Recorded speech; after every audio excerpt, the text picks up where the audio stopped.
And I'm not hating on it, whatever. Something I will definitely hate on, though, is how the Nintendo Switch 2 may cost way more than it should, which is over $400.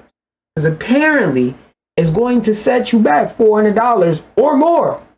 Some nigga named Boffins has predicted. But Ninty, I think that's their little pet name for Nintendo, will sell boatloads anyway, which is true. Because that's one of the things that Nintendo banks on. The fact that they offer you exclusive experiences in games that you literally can't get anywhere else. Oh, wait. Oh, no, I can't do it now. But, yeah. Nintendo banks on the fact that you're never going to play Mario on PC. That would not, well...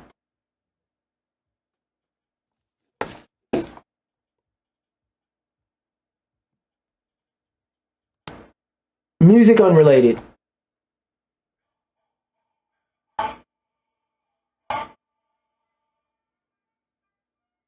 You will literally never play a Nintendo game on PC in any way, shape, or form. Nintendo will never put fucking Mario Kart on Xbox. There's about to be no Xbox soon. I'm telling y'all, it's a matter of time.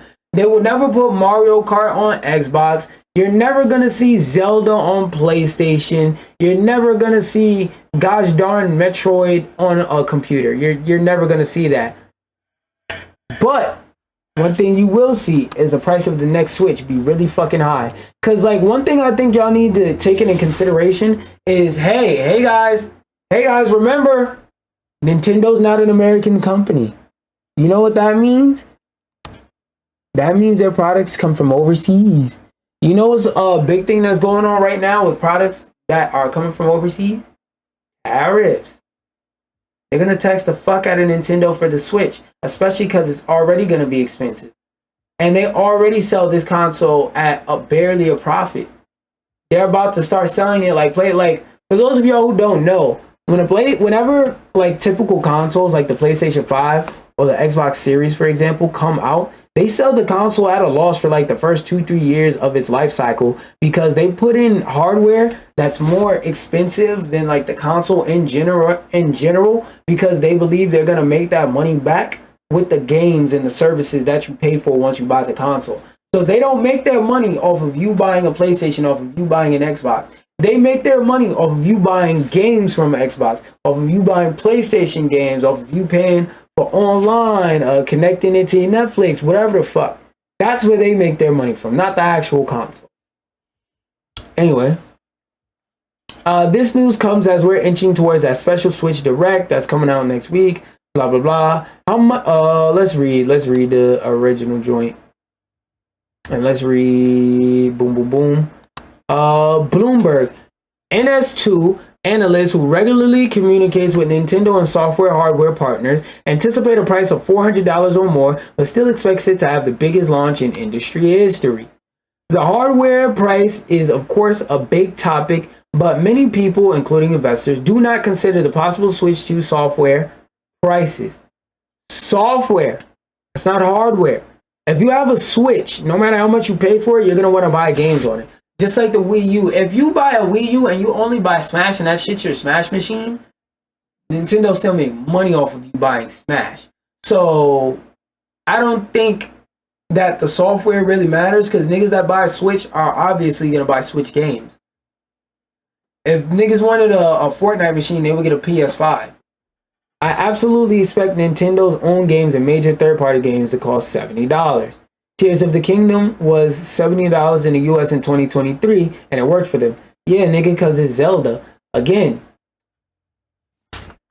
Armed and Dangerous. A lot of people are willing to pay that much for Zelda specifically, but I don't know about other Nintendo games. And most people I know when it comes to buying games, unless they're one of my dumbass friends that are idiots and slaves to the 2K gaming cycle, they usually wait a little while to buy their games. And like, I honestly encourage more people to wait before buying their games, because I can name a lot of games that come out that, whether it be that they're not for me or they're not worth that much to me, games that come out and are not worth the price of admission at launch, but when the price drops, it's like, oh yeah, definitely get it. Like, for example, if a couple years ago you would have told me you were interested in Forspoken, I would have told you, like, stop listening to what all them fuck ass niggas that said it's the worst game in the world are saying. That game's getting a lot of undeserved hate. Now, the game's not worth $70. Fuck no. But it is worth a cool little $20, $30, a little price drop, $40 if you really, really have been waiting for it. It's worth a little bit of money, but not no damn 70. A lot of games cannot get away with that 70. Niggas will wait till the price drop, and especially PC players. I haven't seen a community of gamers more patient than PC players. I seen PC players see a game come out, and for 2-3 years, just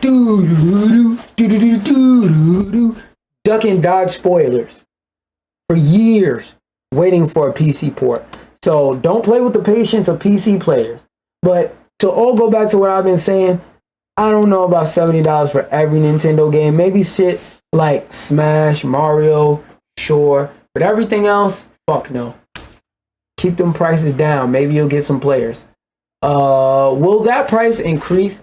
Will that price increase affect how well the launch goes in terms of those also important numbers and lines on the financial graphs? These analysts don't seem to think so, with Robin Zhu of Sanford C. Bernstein expecting the Switch 2 to come out in June with 6 million to 8 million units on offer from day one, which could equate to the biggest console launch ever.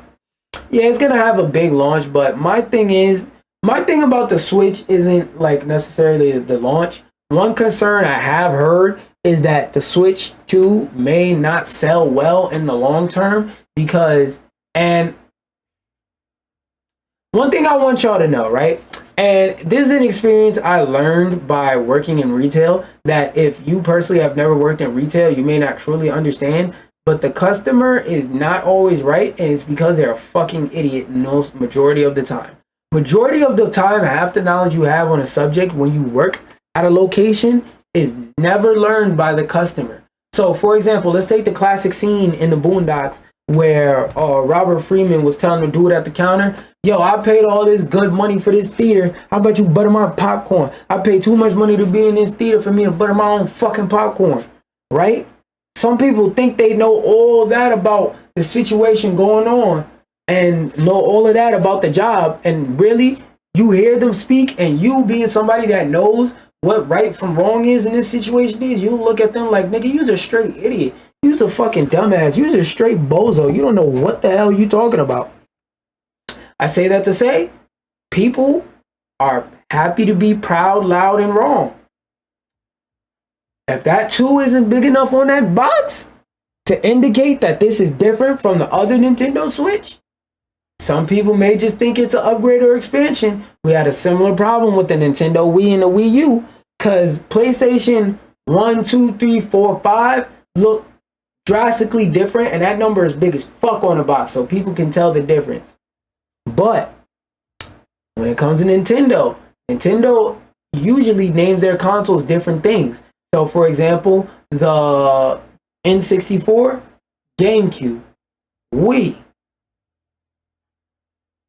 So that's a concern I had. So I don't really think they have to worry about launch sales. I think it's long-term sales they got to worry about for the soccer moms that's buying this shit for their kids. They will let boatloads of Switch 2 into the Japanese consulting firm.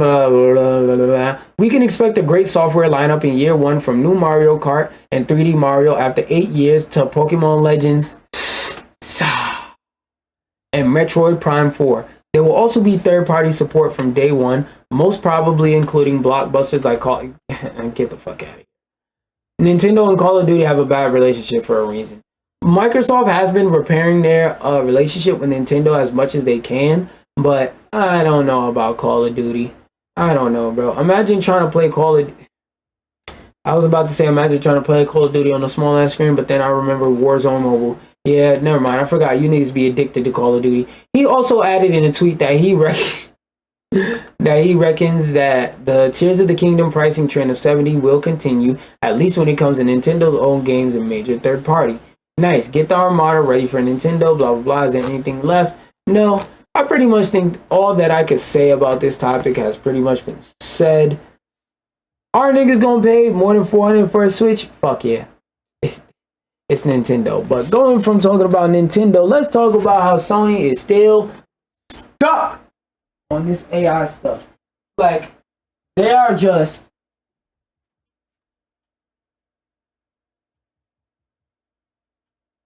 on this stuff about AI.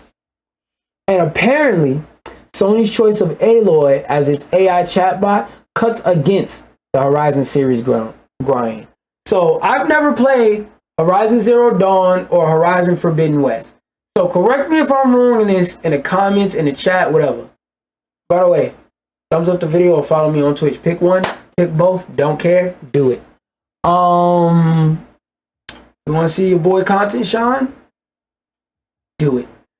Correct me if I'm wrong though, but wasn't Horizon Zero, like the Horizon franchise, about how machines took over the earth because humans got super lazy?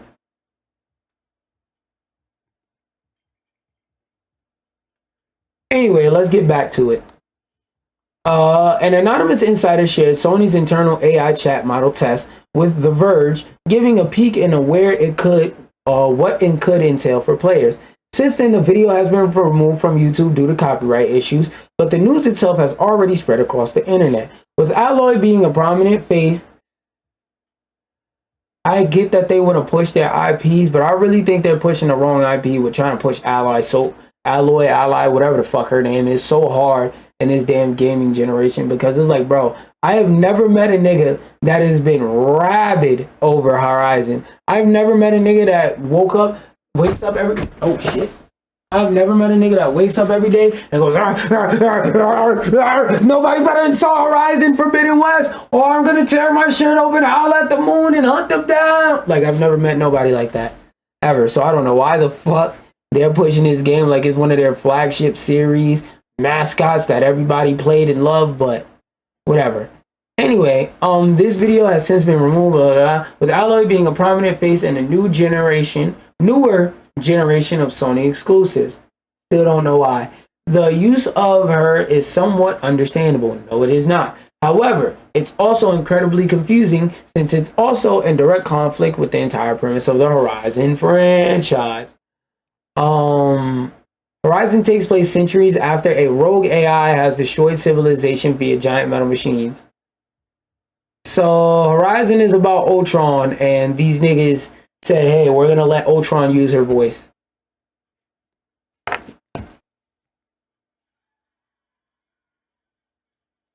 You can't make this shit up, bro. Like, niggas watched Will Smith and iRobot and like what, 2009, and just forgot everything that happened in the whole plot of that movie. That's kind of fucking crazy. The general plot of Horizon is essentially a warning about the dangers of unchecked AI, which makes Aloy's usage in Sony's tech demon that much more mind-boggling. Oh, so it's basically a thing of these niggas is fucking idiots and tone deaf. Got you. There is a huge roster of exclusive Sony characters that could have been picked for this specific tech demo. Yeah, it's like, what's a good example I could use? Oh, for those of y'all who aren't understanding how bad this is like taking Marvel's The Punisher and using him for an anti-gun violence ad. That's basically what they're doing. They got the Punisher sitting over there with a Glock 9 like, hey, bruh, killing niggas is wrong. Especially if you do it with a gun. Like, nigga, isn't that your whole identity? Killing criminals? There is a large roster of Kratos, Astrobot. Astrobot would have made more sense, because not only are they trying to push Astrobot more, since that's their mascot for this generation. Every PlayStation generation has a different mascot. Since that's their like mascot for this generation, I don't know why they wouldn't use Astrobot, or even like if they wanted to use that damn Clanker Clank. That would make way more sense than using fucking Aloy, a character nobody likes, cares about, or is asking for anything about. You never walked into the gaming barbershop and heard a nigga say, yo, bro, where's Aloy? Granted, Sony has been really pushing the Horizon franchise through a series of planned spin-off, blah, blah, blah. We don't give a fuck. They've been trying to push it, but I'm not going to say nobody likes this game, but not nearly as many people like this game as they push for. Something I want to push past is, oh wait, no, I put that one first. This one I really just want to hear her quotes because this goes with that article. Oh, it's a video. Cool. Gotta use a shitty Instagram player though.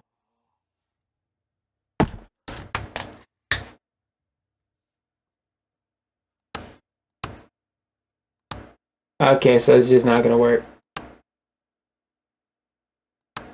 No, I'm not logging in. Okay, so I gotta restart it.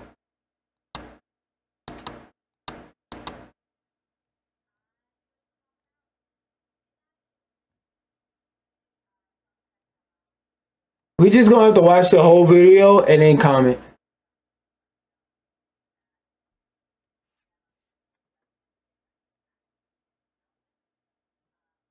Cap.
Yeah, because there's still no laws about this type of thing, which is very, very, very needed.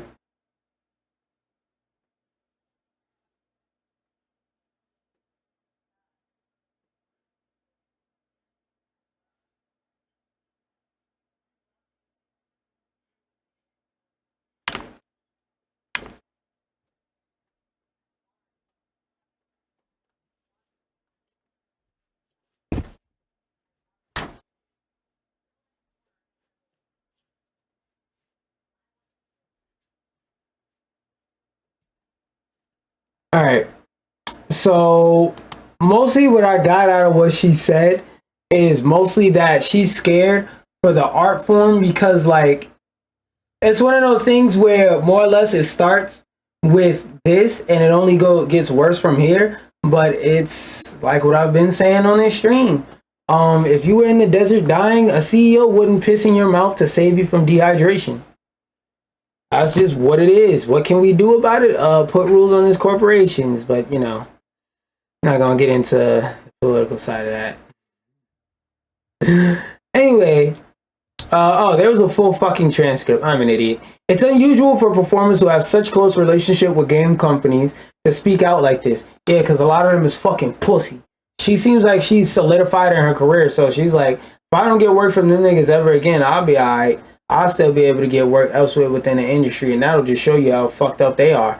It's the opposite of what happened with that Bayonetta voice actor. If y'all don't remember, basically last year, sometime either last year or the year before that. No, it had to be last year. The voice actor of Bayonetta got replaced because basically like she was asking for too much and she was being bratty and she was doing the absolute most. So they was like, hey bro, we can't afford that. and you know that, and you're just trying to like push our pockets because you know we have more money than we're paying you, but we're paying you what we can afford to pay you without going broke. So they replaced her, and she went out and made it seem like they just up and said, you know what, fuck you, we're gonna replace you, bitch. When really it was like, hey, we're trying to be reasonable, but you're being unreasonable, so we're gonna have to go with somebody else.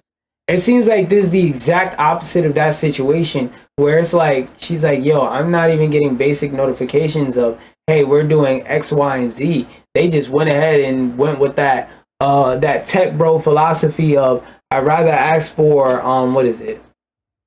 I'd rather ask for forgiveness.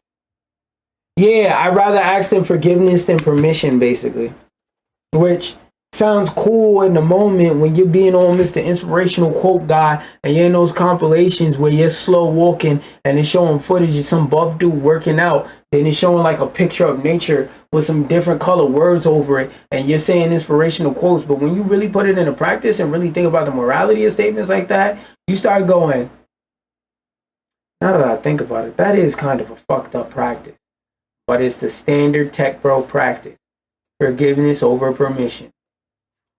And the very idea that a company like Sony is explicitly building and demonstrating ways to potentially replace actors like Birch is exactly what the striking workers fear. And here's the even scarier part.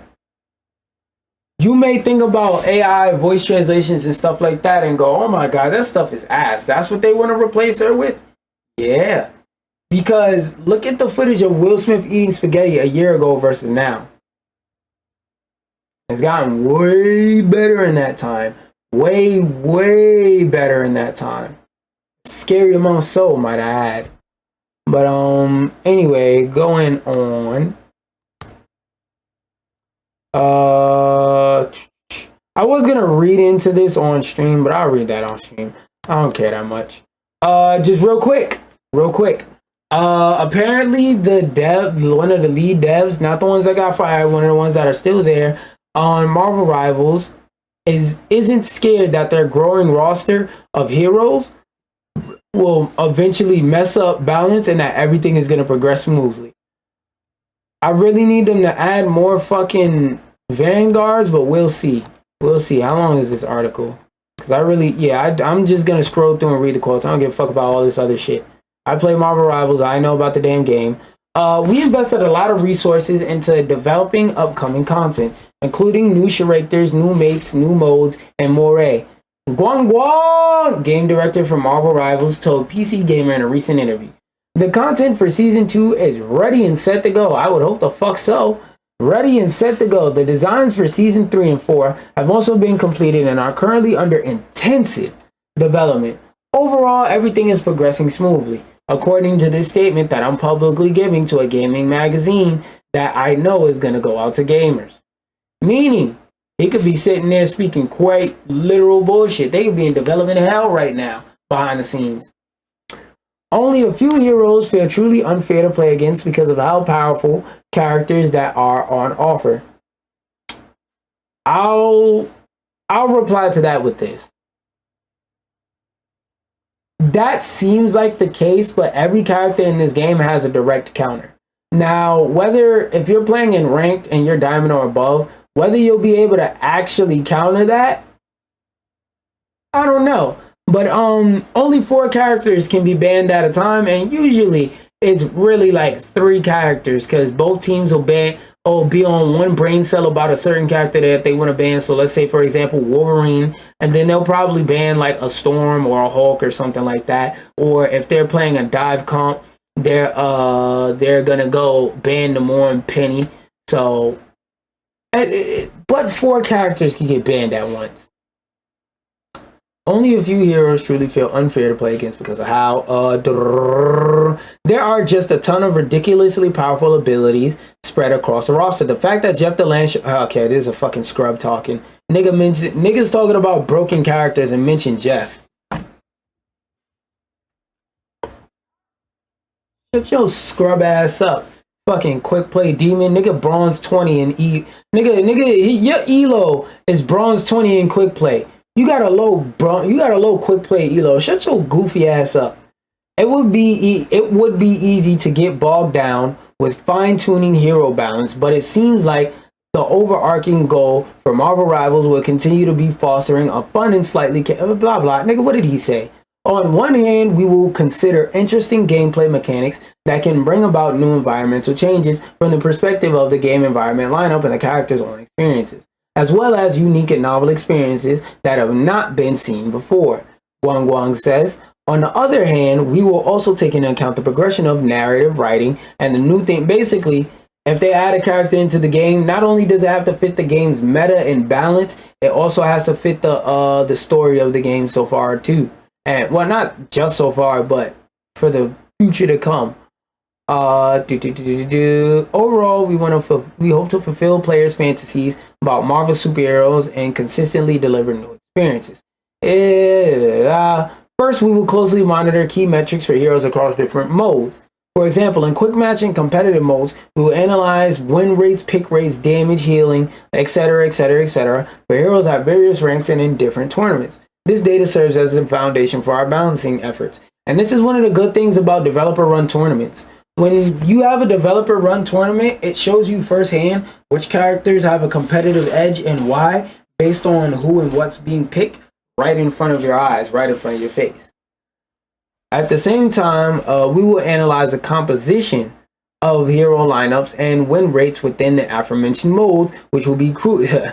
Please don't look at fucking team comps and quick play. That's not going to tell you anything about this game's actual balance. Niggas be doing anything, bro. I almost won a match the other day with team DPS. And their win rates within the aforementioned modes, which will be crucial references for our overall balancing direction. Finally, we will pay close attention to the player community as one of the bases for our balancing decisions. Another feature that'll help NetEase keep Marvel Rivals roughly balanced is the team-up feature. I don't know. The team-up feature is the reason why the Hulk constantly gets banned. Because the nigga's not good, but his team-up is really fucking good. So he's vital to a lot of team comps. Not because he's actually good, but because the benefits he gives to a character that's actually good. And a character that is... I'll now say Iron Man is a really good character. That he gives a really good character to make him a fucking S tier. Like, this nigga pushes before he pushed Iron Man up 2 tiers, but now that Iron Man without the power up moved up a tier, this nigga bumps Iron Man up 1 tier. Just by being on the team. The fuck?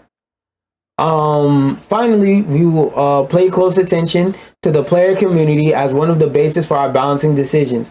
No mid-season ranked resets. Stand on that, please. Please.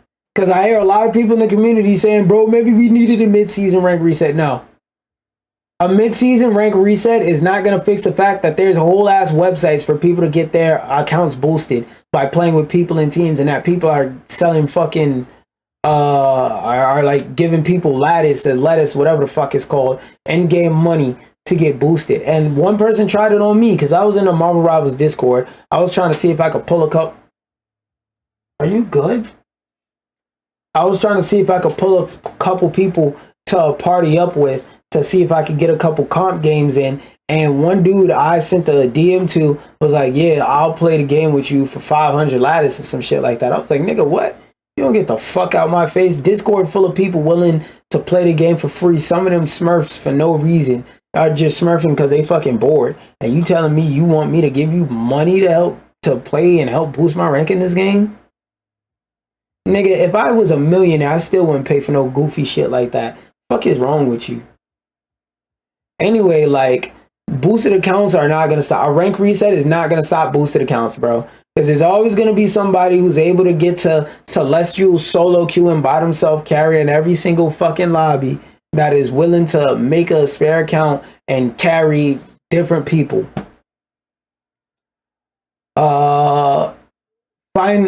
Another feature that'll help NetEase keep my roughly balanced is the team up feature. Chin says team up skills are dynamic.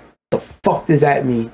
Starting from season 2, we will introduce new team up skills with seasonal updates and adjust some existing ones. Together with I still don't understand why don't Bucky and Captain America have a team up. They could call it the Brooklyn Boys or some shit like that. And like they get the what? Yo, I got it. So boom. They should have a team up for Captain America and Bucky called the Brooklyn Boys. And like, it only works on Iron Man. But whenever they go up against Iron Man, there's an Iron Man on the enemy team. It stops the match and it teleports all of them to a room. And it's Bucky and Captain America in that room versus Iron Man. And to make it fair, Iron Man gets to play Gamma Boosted. He gets to play with the Gamma Boosted version. And then it's Bucky and Cap versus Iron Man. And he has some room to fly up, but not too much. And they get to 2v1 Iron Man. And the winner gets point. Then it teleports everybody back to the match and gives you 1 full point of locked in progress. And then your team has to start the match and fight from there. I'm just saying, that would be fire, bro. That would be fire. Yo, Marvel Rivals, hire me. I got ideas, nigga. I got ideas, nigga. Anyway, yeah, what I still want to know, though, for real, though, jokes aside, what the fuck do they mean team up skills are going to be dynamic? Is that going to mean that team up skills are going to be more, like, accessible to more people? Like, I'm confused. Anyway, this will create a new combat environment and experience for the season. I'm not sure what Marvel Rivals will look like in a few years, even after just 20 or so additional heroes. I hope those 20 or so additional heroes are all fucking vanguards and strategists, are added with extra team up abilities with new terrifying ults for us to get grips with. But instead of getting entangled trying to predict how devs will balance all of these new heroes, I'm just trying to enjoy the ride until there's too much going on for my poor brain to handle. Isn't there like 100 characters in League of Legends? And like, I know that game's been around for like 15 years, but still, how many characters? There's 170 characters. LOL release date. This game came out in 2009. So it came out 9/19, that's 10. So this game came out about 15 years ago. Has 170 characters. Let's see how many characters it started off with.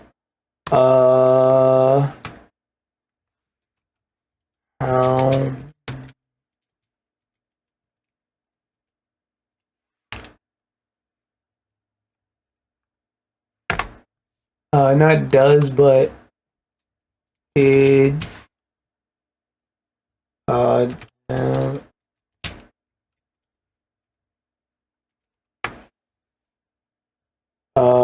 20.